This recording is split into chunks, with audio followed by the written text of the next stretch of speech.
I said this last year, I'm saying it again this year.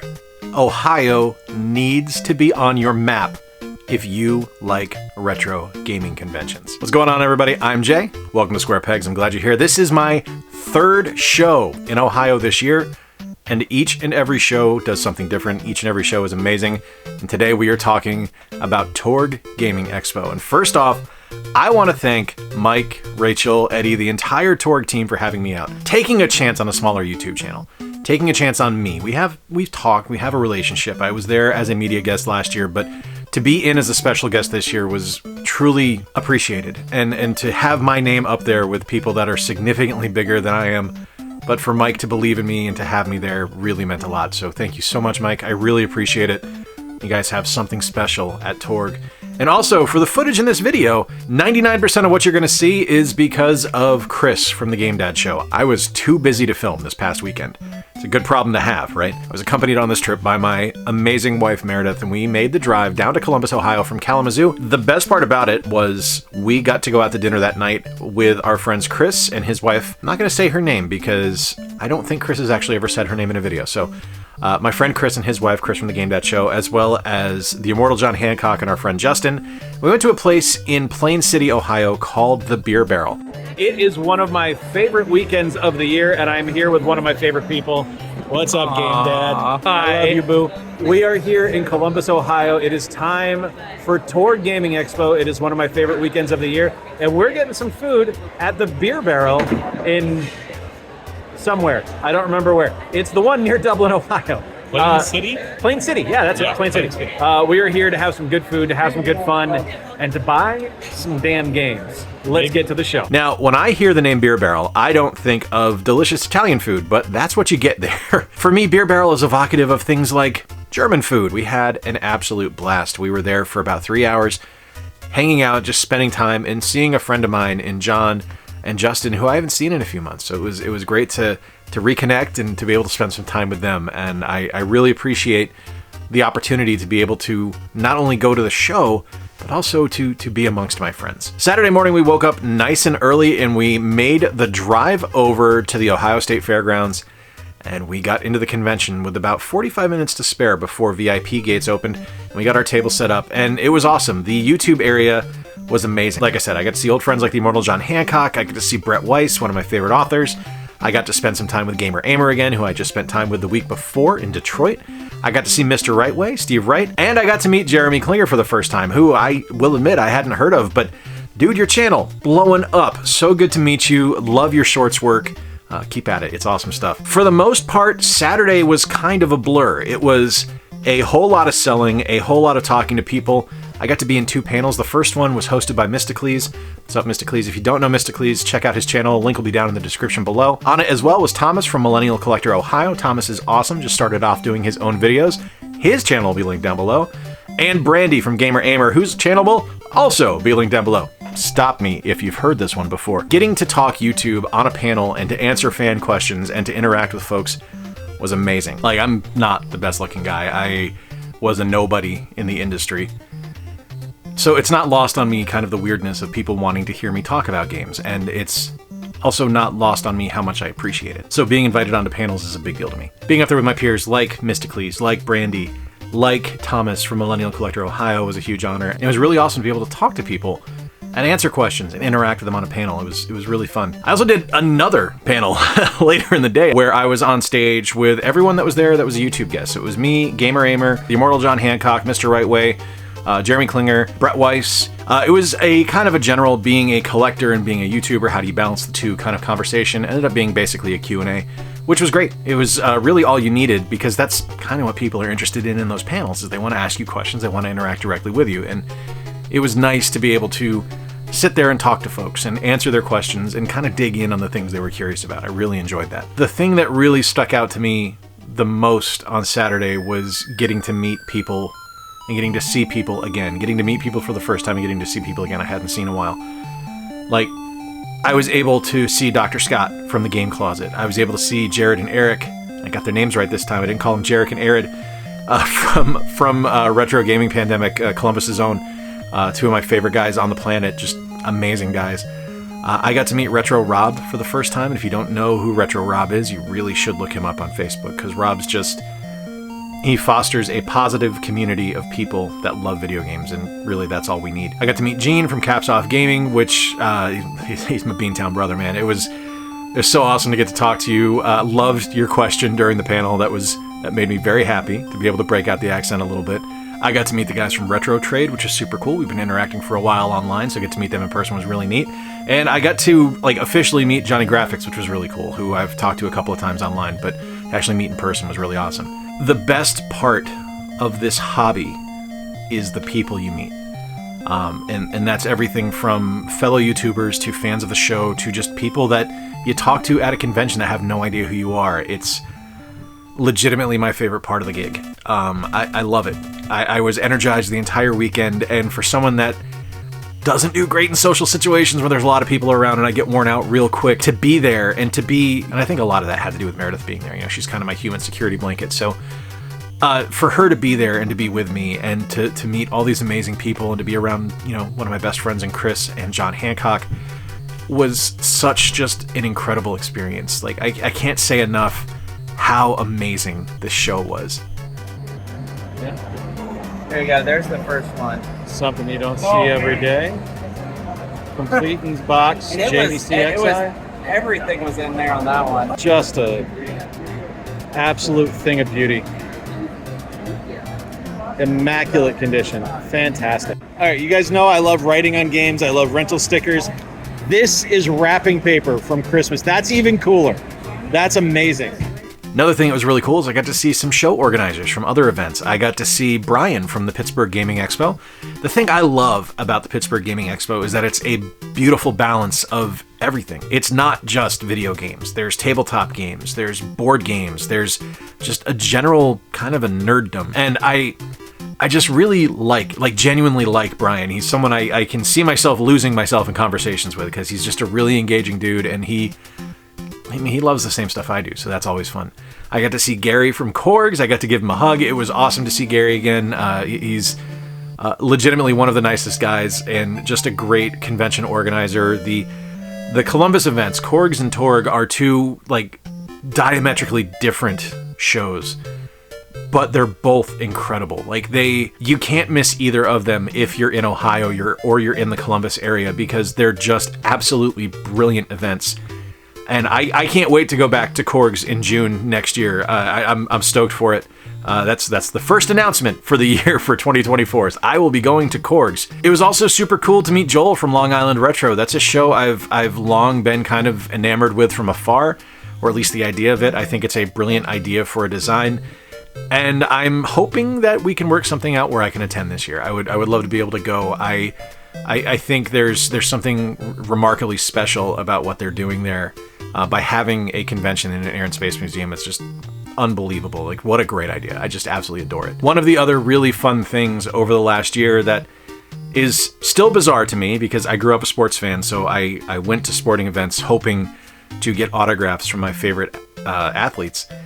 And people asking for my autograph on stuff it's so strange and so sincerely appreciated. I will never get used to that, but man, is it cool. And one of the neat things about this show was that I started to see a bit of a shift in the things I was signing. In previous shows, I've signed a lot of Henry Hatsworth, and for this show, I signed a copy of Mirror's Edge for John, I signed a copy of Tiger 10 for Retro Rob, but there was some other stuff as well, stuff I'd never worked on. I got to sign a copy of Ice Hockey, which was super cool. I got to sign, there was a kid named Orion who was bringing around an autograph book, and I got to sign that. Shout out to you, Orion. So nice to see you. I got to sign a Wii box. I mean, I worked on the Wii, I guess, but I didn't help, design the console or anything.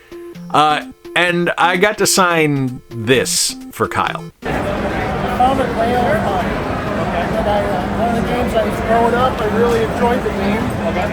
So I finally found it. We played this game so much. And I was one of the few that would sign this one. Okay. Oh my God. No, I won't. I won't sign it. I will not sign it. One of my favorites of all time. No, I'll sign it as long as you don't mind the language I use. Saturday night after the show, we went out to local Cantina with everyone from the Retro Gaming Pandemic crew. I got to see Blips and Pips. I got to see Wolf. We were there with Gamer Aimer. I was there with Chris. Kevin from the Select Screen was there. It was a fantastic Mexican food, like just absolutely delicious, wonderful food. And it was great to just hang out with folks outside of a convention scene. And the memories I tend to take with me on these trips are typically the meals. Like the ones that stick out to me the most at Midwest Gaming Classic are getting together with my friends at Doc's Smokehouse. In Pittsburgh, it was going for Rita's Italian Ice with my friends after the show. Here, it was going to local Cantina and the Beer Barrel. It was awesome. It was just, I'm so lucky to count all of these people as friends and to be able to go out to dinner with them and for my wife to be there with me and to share in this was just awesome. And then after we were done with dinner, we were getting ready to go back to the hotel, and Chris and his wife and Meredith and I decided that we were going to go to Jenny's Splendid Ice Cream and have a bit of an ice cream nightcap. Sunday was a decidedly lower key day.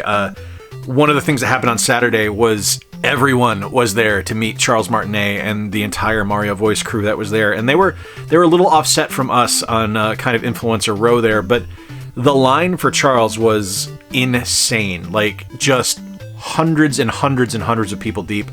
And then Sunday was a lot more low key, but Sunday was, selling a bit more stuff, actually getting out to do a little bit of shopping, going to see some people that I hadn't really had a chance to talk to too much. And it was great. And then the show wrapped up and we went home. Meredith and I went out to dinner at the Winking Lizard, which is a place that I really like in Columbus. It's a sports bar. We had a lot of good fun. They were showing QVC in the sports bar for some reason. I don't know, but it made us laugh. And then the show was over. And then on Monday morning, we came home and I worked an 8-hour shift right after I walked in the front door. We left at 5:30 in the morning. Monday was a long day. Some highlights for me personally from this show. Getting to vend for the first time was awesome. I'd never done it before. I have always kind of thought I was going to do it, but I never really pulled the trigger. I wasn't able to pull the trigger at other shows. So for it to happen at this show and for us to do as well as we did really made me excited for future events to be able to bring some more stuff and vend there. We'll be doing that at Midwest Gaming Classic in the new year, so looking forward to that. But it was just a really awesome experience, and it was nice to have a convention kind of pay for itself this time. I didn't go into debt buying anything. It was stuff that was all paid for based on what we sold at the show, which was really nice. One of my favorite things, I love cosplay. I think cosplay is amazing. It's a skill I don't have, and to see people be passionate about characters they love really does make me happy. And there was a person cosplaying as Ratchet there, and she was just incredible. She was so excited and had so much joy to be portraying the character that I totally 100% fanboyed out. Ratchet, if you're watching, you were amazing. Thank you so much for letting me take a picture with you. It really meant a lot. And my other favorite cosplayers from the show were the kids that were cosplaying as the duo from Little Nightmares.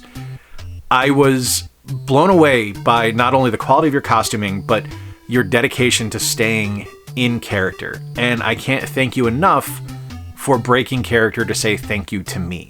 That really, truly meant a lot. You guys were amazing. I hope you had a great show. I saw you having to stop a few times to get pictures taken for the other folks, and that was super awesome, and I hope you guys enjoy the keychains. I really can't say enough how amazing this show was. For TORG to go from a one-day event to double in size, not only in floor space, but also just the fact that it went from a one-day to a two-day show can't be understated. Mike, Rachel, Eddie, everyone on the TORG staff and all the volunteers, take a lap because you guys were incredible. A victory lap, not like a punishment lap. This isn't gym class.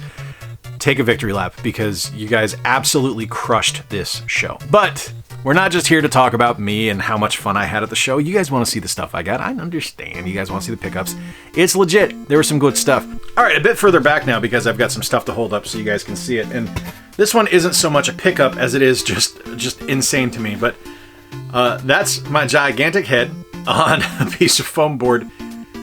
And it's super cool. This is going to be hung up on my wall. Absolutely. Like, I love this. We also got, if you guys look in the background of this picture, you see the banner behind me. We got to keep those as well. That's actually in Victor's room right now. He was super stoked to get that. We got a lot of art for the game room. I want to show it off. This one was a gift from Chris and his wife to go into the Mega Man Shrine. I think that's super cool. Meredith picked out this print of Jennifer, one of the female turtles. I don't know who that character is, but she seemed to like it. Got this awesome Masters of the Universe print, which is super cool. And then a badass Charlie Brown as a Jedi Knight print, which is super cool. These are all from the same artist. I didn't catch your name. I think it's Archie.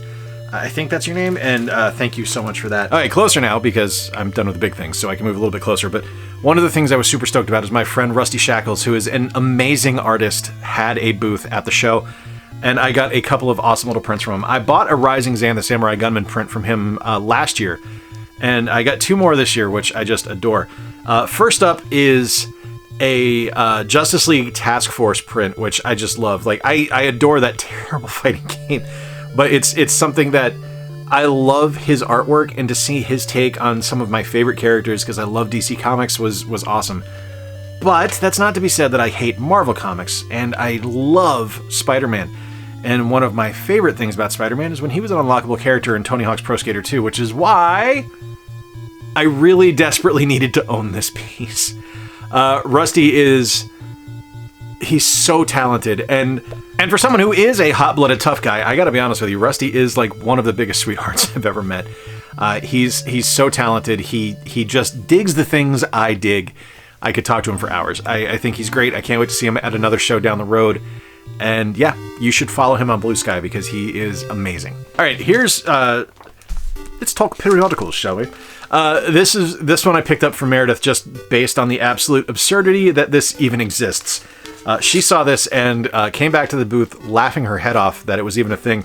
So I made sure to buy it for her so she has a memento of this ridiculous thing in this amazing show.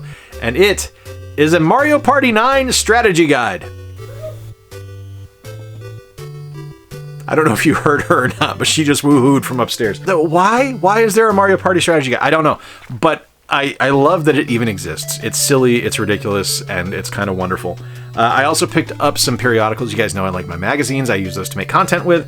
And my friend Kevin, who runs the Select Screen channel and is also just a phenomenal vendor and does amazing stuff. You might know him as Chicken Wings. Always has amazing magazines, and I always try to pick some stuff up from him. So I picked up 2 PSMs. I got one here featuring Spider-Man on PS2, featuring J. Scott Campbell's artwork, who is one of my favorite artists. And this one is from Final Fantasy X and features Joe Madureira drawing Titus, or Titus, I don't know how to pronounce his name, but yeah, I love Joe Madureira's artwork. I think he's absolutely brilliant, and I wasn't going to pass that one up. But I also picked up an issue of Nintendo Power. This will be featured in a video later this month, or early next month. Sometime within the next 30 days, within the next calendar month. How's that? Soon.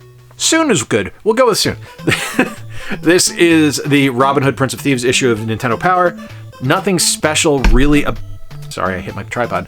Nothing special really about that per se, but there's some neat stuff in here that I kind of want to cover a little bit, and it's in great shape, so I couldn't pass this one up. Talked about my friend Brian's controllers on the channel in the past. I've shown off the Master System arcade stick. I've shown off some of the other stuff as well. He did me a Konami Hypersports controller for my Famicom, and one of the things I was on a search for on this trip was to find an OEM Sega Master System controller, and I struck out hard. Talked to my friend Josh, didn't find anything, went to almost every booth at the show and couldn't find one. But Brian makes brilliant controllers, and he designed and is selling a fantastic Sega Master System dog bone controller. It is so ergonomically nice, it feels great. This is what I actually used when I was recording the footage for my Lucky Dime Caper video from the other day. Fantastic controller. Brian does amazing work. Follow his channel down below, go to his Etsy store, look at all the stuff he has to offer because he's brilliant. BD Retro Mods, one of my favorite guys on the planet, just an absolutely brilliant guy, and just super nice. Like, Brian is like one of the nicest people on the planet, and he knows every good pizza place in Columbus. Make friends with him, eat good food, it's fun. All right, we'll go gaming adjacent, and then we'll get to the actual games and stuff I picked up. Gary from CorgsCon hooked me up with an awesome CorgsCon t-shirt. Looking forward to wearing this in future videos because I do love Korgs just as much as I love Torg. It's 2 of my favorite shows and super stoked to support them. One of the other things I got, this actually I picked up from Joel from the Long Island Retro Show. This Mega Man 64 3D printed cartridge, which I love and I will be hanging up in the Mega Man Shrine. I've now purchased 2 things featuring Mega Man from him, unbeknownst to me, that that he and his partner were part of the Long Island Retro Show. I picked up the Mega Man Game Boy cartridge that I have hanging on the wall a couple shows back. I think I picked it up at Siege. And yeah, I'm just stoked to add this one. Let's talk games real quick. So, one of the things I was given as being a special guest of the show was a copy of TORG Man Adventures Part 1. This is an NES cartridge. It was produced by Mega Cat, I believe, who I love. I have nothing but good things to say about them. I've played the ROM. It's brilliant. It's a super fun game. It is a love letter to classic NES games, and it's so much fun. I'm stoked to own the physical copy. It's brilliant. It's just absolutely wonderful. And if you are going to be going to the show next year, make sure, if they offer another one, to pick it up, because it's wonderful. I picked up 2 Wii games. First one I picked up is a copy of Disney's Guilty Party. I got this at Half Price Books. I picked this one up because the copy I had was owned by our friend Corey, and he doesn't live here anymore, so wanted to make sure I had a copy of it, and now I do. Stoked. One of the other games I picked up is also for the Wii, and this is Spider-Man Shattered Dimensions. I actually had this one suggested to me last week when I did my Wii kind of Hidden Gems licensed game video, and people said, no Spider-Man Shattered Dimensions? And I said, oh yeah, I should probably pick that one up. Found it this weekend, stoked to have it. You can actually play as the Amazing Spider-Man, Spider-Man Noir, Spider-Man 2099, and Ultimate Spider-Man, so there's some fun gameplay changes going on in there, and I've heard it's fantastic, so I'm stoked to have that one. And that one will actually tie into a video next month where I may or may not be ranking every Spider-Man game ever released. We'll talk about that. I'm hoping to. I've got a few irons in the fire I need to find first. There'll be a pinned comment down below saying some of the things I'm still looking for. If you have any of them and you're willing to sell them, please reach out via email. Because I am striking out locally. I cannot find them. I also got 2 Game Boy games. Now, why Game Boy games, you may ask? That will become clear in a minute, but the first one I got is Wave Race, which is from a series I love. I've never actually played this one, so it's definitely different. It doesn't play anything like the other Wave Races that I've played, but it's nice to now have that entire series. I've got the first one, I've got Wave Race 64, and I have Wave Race Blue Storm, so nice to own all of those. Another one I got, and this one is kind of important to me. This is Batman for the Game Boy. So why is Batman important to me? I don't have a personal attachment to this game. I was always into the NES one, but I never actually owned the Game Boy version. But this was a gift for me from Retro Rob. This was his childhood copy, and that's crazy to me that you would give that to me, Rob. I can't tell you how much I appreciate it. I thank you immensely for it. And the really nice thing about it is that I'll be able to play it on my brand new IPS modded Game Boy that Rob gave me.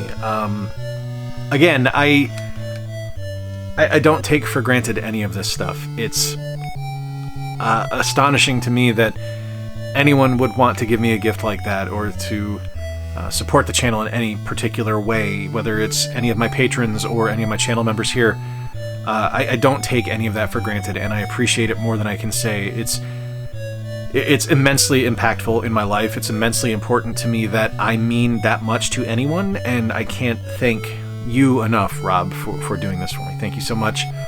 I appreciate you, and I look forward to seeing where your adventures take you, my friend. I can't say enough about how much Ohio needs to be on your map.